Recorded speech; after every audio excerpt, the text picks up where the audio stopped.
But the reason I bring this up is that, you know, in the middle of Parvah, there's a very interesting scene when Duryodhana's, you might say, stewards and warriors have come to Vyasa, Krishna Dvaipayana's ashram, to collect all his belongings and the cows.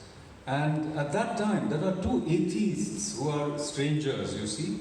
One of them is called Anaranya, you know, and he says that when Vashisht, we hear that Vashisht cursed Kashyap, but no, he trained his disciples to fight and defeat him.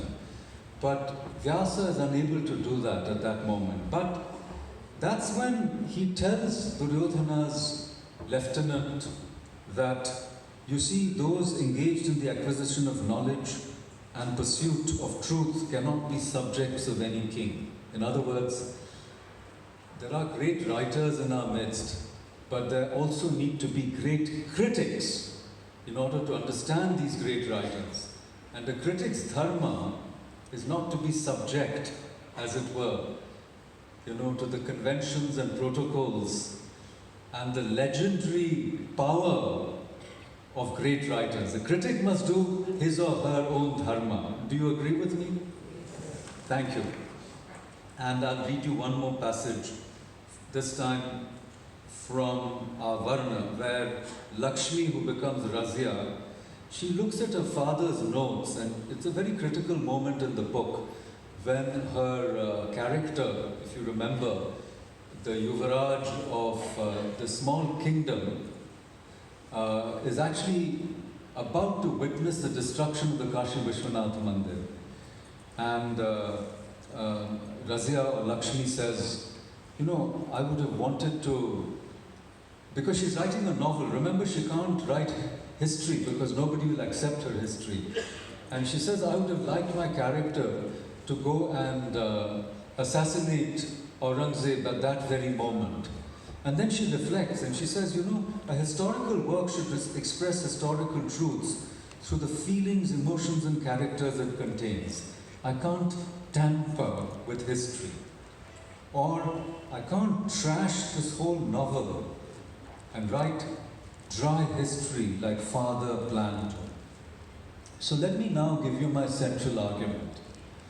The central argument is that if we read Parvah not so much through the lens of Mahabharata, as many times we try to do, and actually Raghavendra Rao tells you why you shouldn't do it. I'm going to mention him in a moment.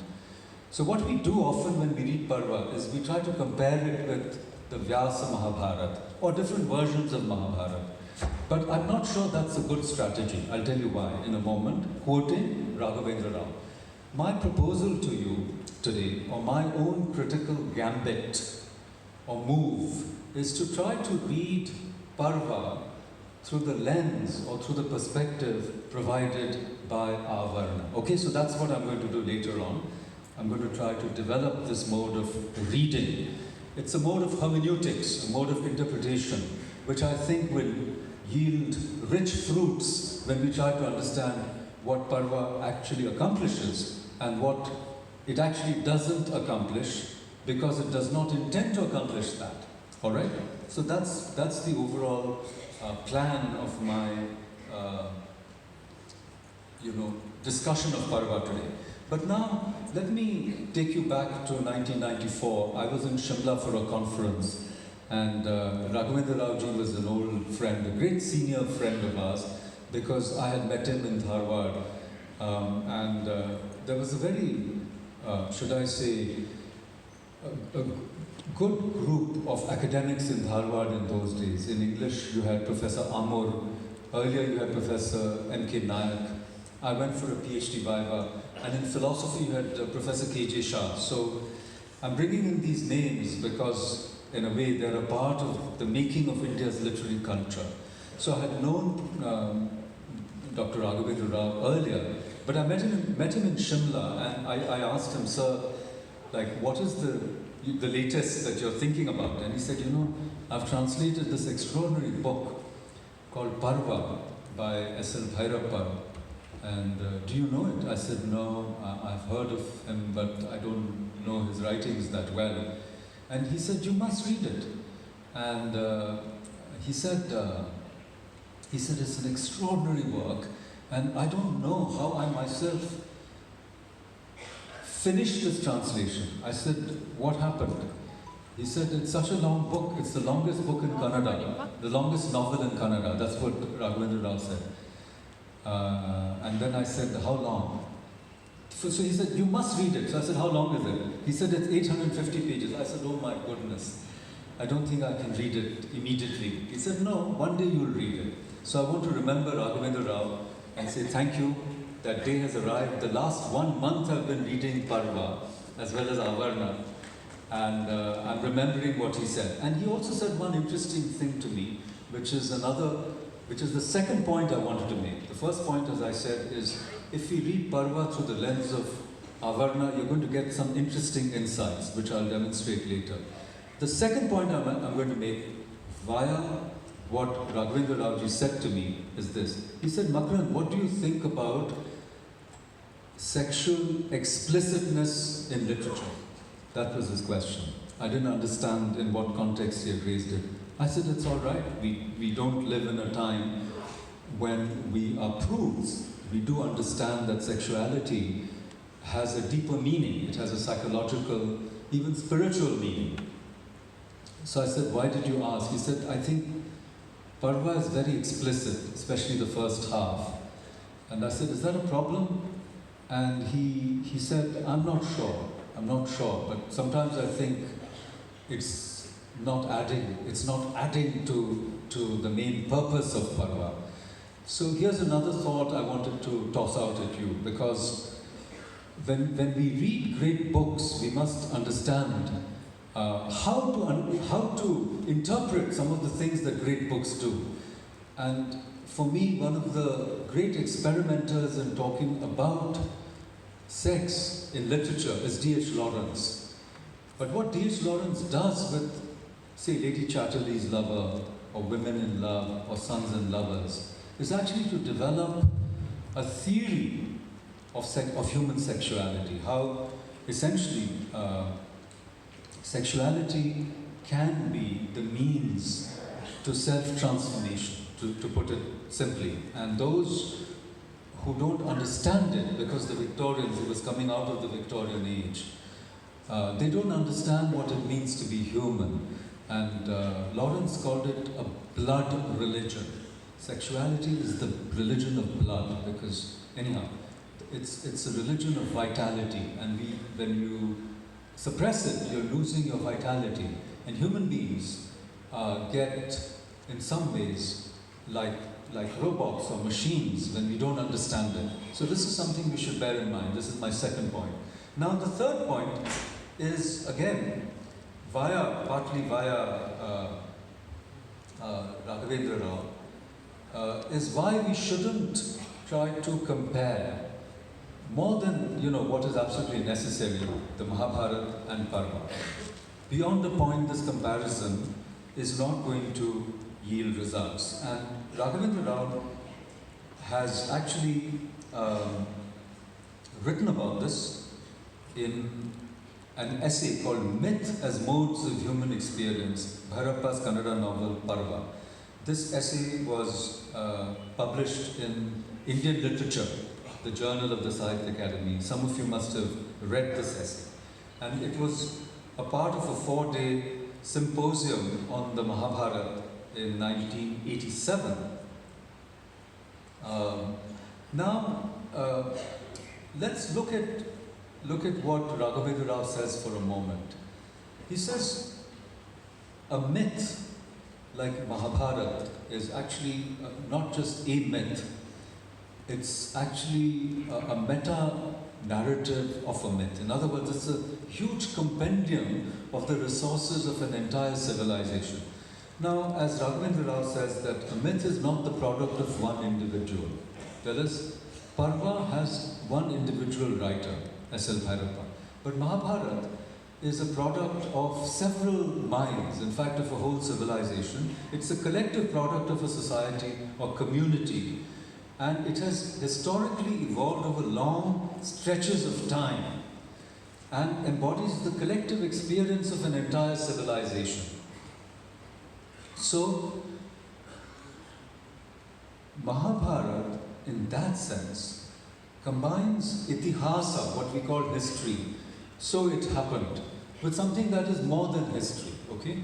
It's actually the wisdom of an entire civilization. So we cannot compare it with the work of a single author, first of all, okay? Because the Mahabharata is a reservoir, okay? It is a reservoir of a pre-modern civilization. Why do we call it pre-modern? Because I don't have time to unpack it. History itself is a modern invention with its notion of chronological time, with its notion of identifiable periods, historical authenticity. You know, in the old India, we can't identify even the birth and death of our major writers. Forget about Vyasa, who is a kind of mythological figure. What about Kalidasa? I mean, there's enough evidence that Kalidasa was a real person, but we don't know when he lived and when he died. What about Bharat, the Natyashastra author? Again, so our modern notion of truth and history is very different from the pre-modern ideas. Therefore, what does a myth do, a great myth or a great collection of myths or a great book of the Bharatas, the Mahabharata? It provides normative sustenance for a whole society, okay? It's really a book that explains what dharma is. And by the way, I'm going to come to that a little later. The word dharma, at least in the English translation of Parvah, comes 391 times. So obviously the modern Parvah is also obsessed with dharma. I'm going to come to that in a moment. But right now, what I'm trying to say is why we shouldn't compare these two books, okay? Because what happens in the Mahabharata is you get a sense of the exemplary, the emulative, and the heuristic. These are the words of Raghavendra Rao. The exemplary, the emulative, and the heuristic, okay? And this is where, you know, my so-called criticism of Parvah begins. Because in Parvah, you don't get the exemplary, you don't get the emulative or the heuristic dimensions of these great characters who inhabit the Mahabharata. And I'm reminded of what Ananda Kumaraswamy said. He said, the purpose of classical Hindu literature was to tell the stories of gods and heroes. Why do you tell the stories of gods and heroes? Precisely for this reason, for the exemplary, for the emulative, and the heuristic. And if I were to give a title to my talk, I would call Parvah the disenchantment of the Mahabharata. Because what Parvah does is it humanizes the characters, which is necessary, which tells us their emotional states, which tells us what Draupadi would really have felt being passed on from one husband to another. And we have those passages in the text. If I have time, I will read some of them. It humanizes the characters, but because it humanizes them, it also reduces these characters. They cease to be exemplary, they cease to be emulative, they cease to be heuristic. You don't want to be like Dharmaraja. In fact, Dharmaraja is one of the weakest characters in Parvah, as you know. You wouldn't want to emulate him. And in a sense, that is one reason why the Yaksha Prashna in the Mahabharata, where he saves all his brothers, and his answer to the Yaksha, to the 21 questions, those answers are so profound, including that great answer about how, though human beings experience death every day, they live as if they are immortal. Now, those words of wisdom coming from the lips of Dharmaraja elevate him a little bit. Or that moment in the Mahabharata when he tells Drona, yes, Ashwatthama is dead, but is it Nara or Kunjara? I don't want to, I don't know. And he says it sotovase. In other words, he says it very softly. And Drona loses his mental equilibrium. So in a way, by excluding those incidents which exalt Dharmaraja, I'll give you one more, which is, I think, for me, a very crucial thing. If you think about the game of dice in the Mahabharata, it's not just about Dharmaraja momentarily losing his sense of dharma, wagering his brothers, wagering his wife, and for Draupadi to stand up in the court and says, how can somebody who's lost himself wager his wife? That is the question she asks all the elders, including Bhishma. Now, the point is that when you read the incident in Mahabharata, the game of dice is not just a game of dice. The game of dice in the Mahabharata is about a very profound question which the old epics ask. It's a question that is also common to the Greek epics, to the Iliad and Odyssey. And this question is, what is supreme? Is it human will and effort and purushartha? Because you know that all the heroes in the Mahabharata and in the Greek epics, they are full of energy, they are full of action, they're full of, they are not passive, they're always struggling. That's what makes them heroes. And they overcome odds, they fight. Their whole life is a struggle.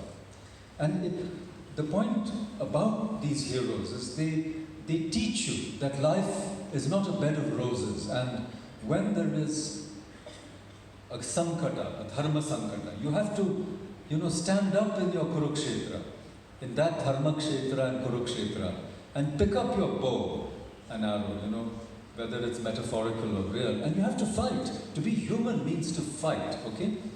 And yet, in the ancient epics, what happens is, ultimately, no matter how much you struggle and fight, there are forces beyond your control. Call them niyati, call them fate. And in the old Greek plays, think about Agamemnon, think about, the Thebes tragedies, Oedipus Rex, think about Antigone. These great characters, they take decisions, they're confronted with a moral dilemma, but there are things that are beyond their understanding. Like, think about Oedipus. He doesn't know that he's married his mother, Jocasta, and he's killed his father, Laertes. So, the game of dice in the Mahabharata represents forces beyond your proper or complete understanding. The dice are loaded, as it were. And who is it that actually plays with the dice? And if you read the Mahabharata very carefully, you'll see that in the game of dice, Yudhishthira is like a puppet. When he goes to the game, he's invited and he knows he's going to lose. And he feels terrible. He says, I should refuse. And yet, he says, what can I do? I have to follow the Kshatriya dharma, which is when challenged to a game of dice or to a war, I can't retreat. In a way, if you read the Mahabharata, it is Krishna who's rolling the dice, because he has already decided to destroy the Kauravas. So all I'm trying to say is that the game of dice in the Vyasa Mahabharata is a multi-layered symbol of the inadequacy or limitations of human agency, our capacity to choose and act, because there are forces beyond our control. But in Parvah, Yudhishthira is mocked, derided, and actually comes out as a very, very weak character, So you'll find that there is in some ways, a reduction in the stature of the heroes. That's my point. So when you disenchant the myth, there's also a loss, there's a gain. You humanize the heroes, you humanize Draupadi, you humanize Kunti. The greatest monologues in Parvah concern the female characters and how they feel. And in a way, it's a wonderful achievement that Draupadi's monologue almost mirrors Kunti's, because Kunti also had these many husbands, starting with Durvasa in Parvah, not the son. You have the sage Durvasa, right? And that sense of, the helplessness of the woman, who's forced because of Niyoga in one instance and the compulsion to produce progeny and to keep the unity of the Pandavas. I mean, Draupadi is very unwilling. Gandhari puts on the ban, not because she's a Pativrata. She wants to tell her father, I don't want to marry the blind man, but she's forced to marry him. So, what I'm trying to say is the text of Parvah gives voice to women and tells us their inner sense of torture, suffering, but it also reduces the stature of most of the heroes in the text. Even Arjun. Arjun comes out as a rapist, a marital rapist. I'm sorry to be so crude, pardon me if I'm offending anybody. But that's what Parvah shows him. His artful flattery, how he woos Draupadi, all of that is lost. And he just forces himself on her. And she says, get lost, go away. Only Bhima is exalted, in this text. Bhima becomes the real hero of Parvah. So much so that you can call Parvah Bhimayana, okay? And there is a reason for it. I think I'm going to come to that right at the end. And that's when I'm going to bring in Avarna also. There's a reason why Bhyrappa wants us to think about Bhima as a greater model, because you see, Bhima is somebody who doesn't mince words, and he's the one who protects Draupadi, on several occasions. Whereas the other Pandavas are wishy-washy, and they hide behind dharma from doing what is right. And in a way, it's a national allegory. That's what we do. We Hindus do that. And Bhima becomes a model for us so that we have to rise up and become responsible, okay? That's something, of course, Nakul and Sahadev they also come out better than the others. And Krishna, of course, without his supernatural powers, is still, in some ways, a character that is worth understanding and emulating in the text. But most of the other characters get reduced. And this is actually the fallout of disenchanting, of demythologizing, of anthropologizing Mahabharata. That is the point. And what Raghavendra Rao says is that why can't we compare the two? Because he says that there are three modes of representing reality here. And the three modes are mythical, historical, and literary. Mythical, historical, and literary. And you can't mix these three modes of representation. And similarly, Western scholars have talked about modes of representation. Robert Scholes, and those of us who have read Ian Watt's Rise of the Novel, 1957, it's a classic. He says, what is it that differentiates the novel from other modes of literary creation, from epics, for example? And he says the novel inaugurates realism. So obviously, the novel is a realistic depiction of reality compared to myths, which are exaggerated.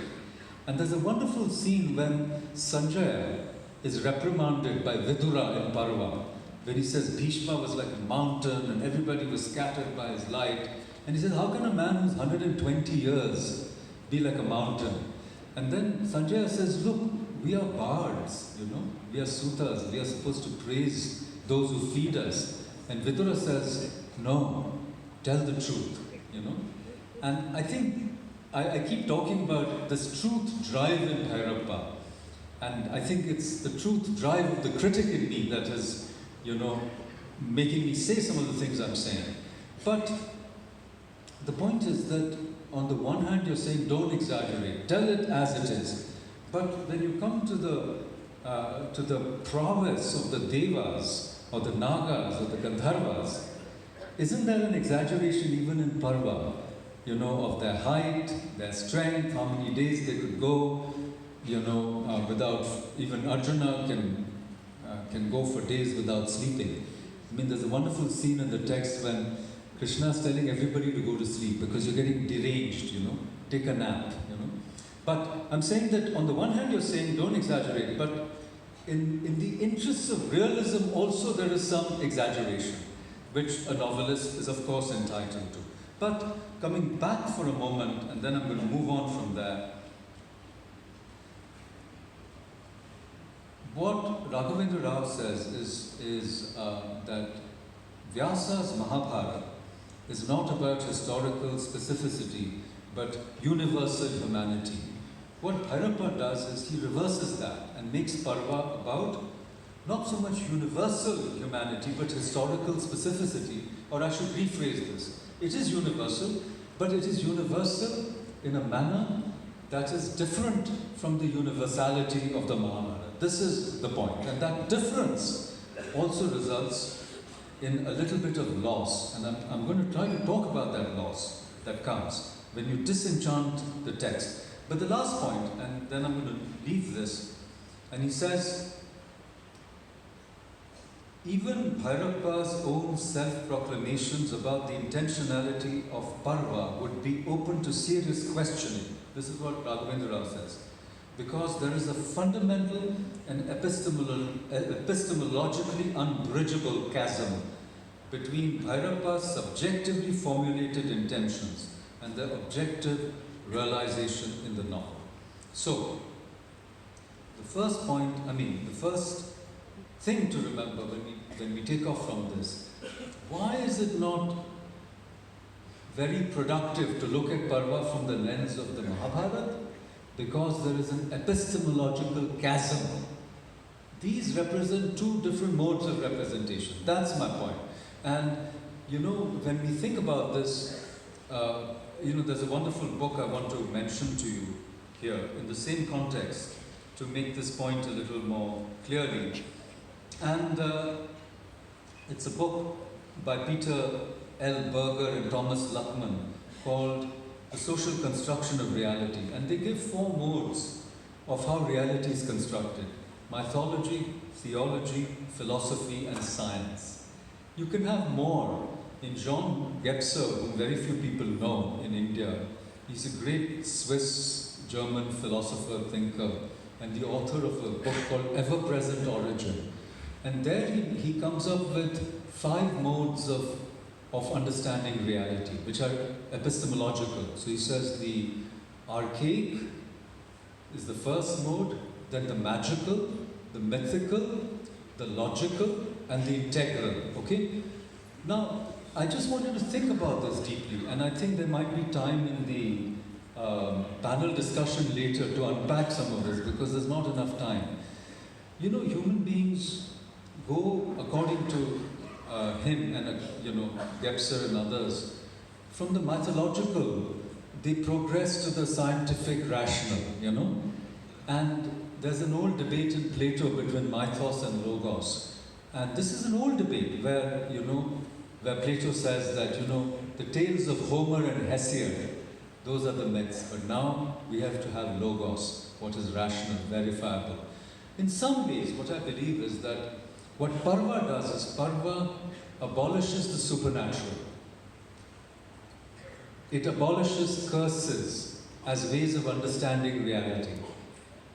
And when you abolish the 3 curses of Karna, then the pathos of his death is reduced. You see my argument? The 3 curses. One is, I think, by his Guru Parshurama. The other curse is by, I think by the Brahmin. And the third is by Bhumi, where he's extracted the ghee, I believe, by crushing the earth. The ghee is spilt on the floor, if you remember your Mahabharata. So these 3 curses come into play when Karna dies. He can't use his astra, he's used it against the Nagas, and he promises Kunti that he won't use it against, he promises Kunti that there'll be 5 Pandavas left. So he defeats all the Pandavas except Arjun, and then his chariot wheel sinks to the ground. Shalya has abandoned him, his charioteer. But that poignancy without the curses. So my point is, you remove curses, you remove the supernatural, and finally, you remove the Bhagavad Gita. And you removed something from what makes Mahabharata the story of an entire civilization. You've gained something. You've humanized the characters, you've psychologized them, you've gone into their inner being, but you've also lost something. This is the point I was trying to make. Now, let me see how much time I have. I've spoken for 39 minutes and 3 seconds. I think I have 5 minutes more, right? About 6 minutes, 45 minutes. I'm going to follow the organizers here to be punctual and try to finish my points within the time allotted. So in my 5 or 6 minutes left, I'm going to talk now about Avarna. So my argument is that Parvah and Avarna show two extremely interesting and in some ways diametrically opposite tendencies in Bhyrappa's literary genius. In Parvah, Bhyrappa demythologizes, de-enchants, in some ways naturalizes the epic. But in Avarna he does the opposite. He breathes life into the dry tomes of history which do not reveal the truth. Through imagination, through literary creativity and genius, in a way, he turns history into mythology, within quotes. I say mythology in the good sense of the word, because myths embody truths, just as literature does, which are greater than the factual truths of history.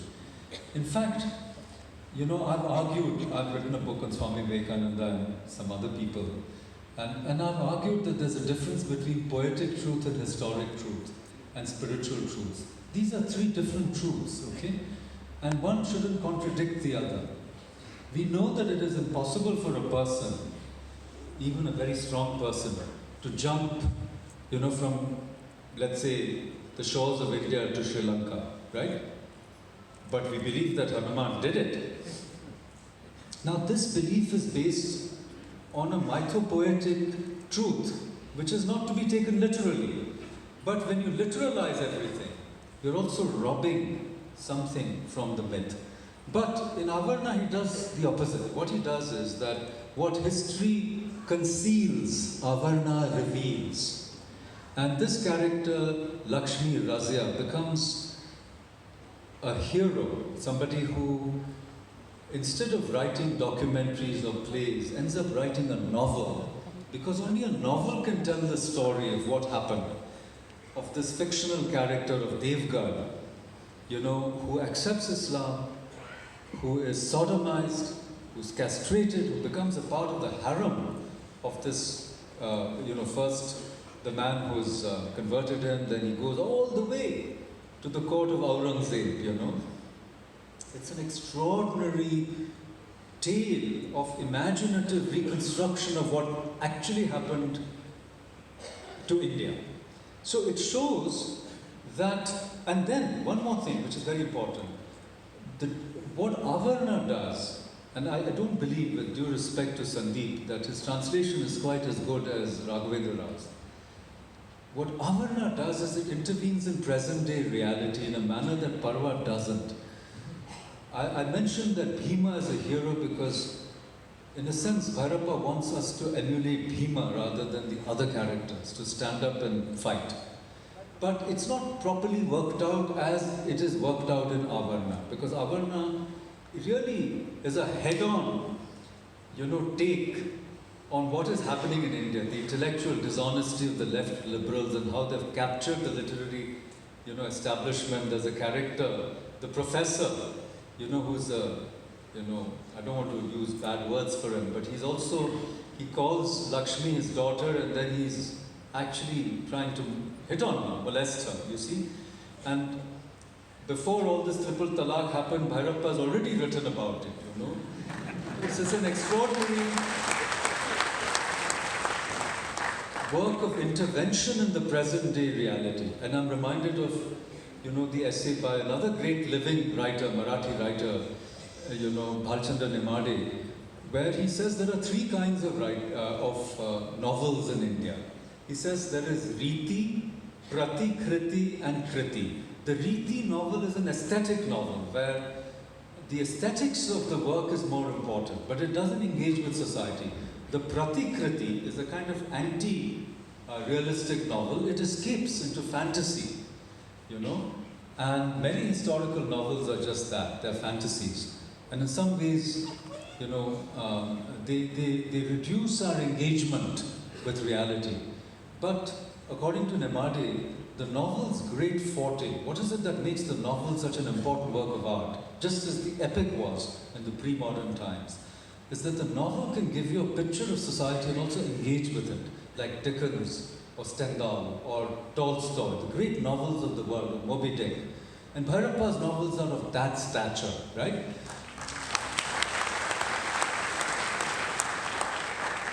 And that's what Avarna does. It is not a pratikriti, escaping from reality and realism, but it is a kriti. A kriti is obviously a work in terms of a composition, but a kriti is also action, novel as action, as intervention. And I'm not sure that, you know, Parvah succeeds in doing that, intervening in the present reality as much as, let's say, Avarna does. And I might be mistaken, and I'm open to criticism, both and correction, both by Bhyrappa and the other members of the thing. And the last thing I wanted to say today, since my time is running out, is that when we think about great works of art, great works of literature, apart from the thematic components, and you know, Shatavadhani Ganeshi said that it's a spiritual book, it's a book about dharma. And I haven't had time to unpack it, but if you read what Bhyrappa says in the introduction and also what a character says, I'll just read you one thing. You know, Shrutasena asks Draupadi, Shrutasena is one of the 5 children, each of the Pandavas produces a child. He asks his mother, you know, what is a child, Draupadi asks him, and he asks, what is true Arya Dharma? And this is what Draupadi says. It struck me, I'm quoting Draupadi from Parvah, it struck me that an Arya's Dharma consisted in hunting, drinking, whoring, and gambling. So, you know, so in a way, when you read the Mahabharata, yes, at a certain level, it's true, absolutely. But at another level, is that all that is? Is that when you say karmanye vadhikaraste, is that all Arya Dharma is? No, it's something more. So there's a loss, that's the point I'm trying to make. But, and I'm going to conclude with this, when you think about great works of literature, so they're not only great because of their characters, I've talked a little bit about characters, or their themes, I've talked a little bit about their themes, or how they engage with society, I've talked a little bit about that. But really great works of literature, they change the language. Now, I'm not competent. Namke Kannada ishtu channage gottilla. Matadake ಸ್ವಲ್ಪ ಗೊತ್ತು, ಓದಿಯೋಕೆ ಗೊತ್ತಿಲ್ಲ. So I cannot read Parvah in Kannada. That's my great loss. But I would like to ask all of you, does Parvah change the Kannada language? You know, you please think about this. इस पे गंभीरता से सोचना ज़रूरी है. Great writers change the language. English before Shakespeare and after Shakespeare. German before Goethe and after Goethe. Russian before Tolstoy and after Tolstoy. Or Dostoevsky. So great writers change language. They reinvent language. And in English, the problem of translation is so severe. We can't tell. You know, and though Raghavendra Rao makes such a good, you know, attempt to translate Parvah, when you see the monologues of Parvah, I mean the whole novel, its structure is based on the monologues of key characters, you know, whether it is Shalya and Yudhana, whom we don't know that much about, but he gives life to these characters. Kunti, Draupadi, Bhima, Arjuna, you know, their internal monologues, they recollect what happens, and that gives the narrative structure of Parvah. But their language, at least in English, is very similar. So suppose you read a sentence from Kunti and another sentence, let's say, from Draupadi, just by the language you can't tell the difference. Maybe in Kannada you can, I don't know. But now it's like everybody speaks Hastinavati language in English. They all sound similar. there's no linguistic variation, not just on the basis of class or caste, which is obviously, when you read Makarand, you'll see that. There's a kind of Kannada from Udupi, Tolu, that kind of place.